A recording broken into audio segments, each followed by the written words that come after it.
Iraqi Kurdistan reason में वाक़ अमरीकी तेल कंपनी के ज़ेरे इंतजाम चलने वाली सरसांग ऑयल फील्ड पर ड्रोन हमला किया गया, जिसके बायस जोरदार धमाके के बाद आग लग गई। कुर्दिस्तान की वजारत कुदरती वसाइल ने बताया है कि दोहौक सूबे में वाक़ अमरीकी कंपनी के ज़ेरे इंतजाम सरसांग ऑयल फील्ड पर ड्रोन हमला किया गया।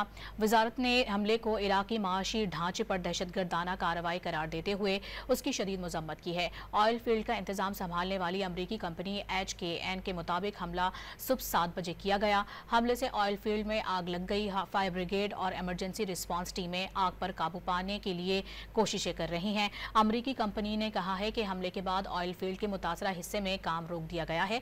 तमाम ऑपरेशन उस वक्त तक मुअत्तल रहेगा जब तक मुकम्मल सिक्योरिटी जांच और जायजा मुकम्मल नहीं हो जाता।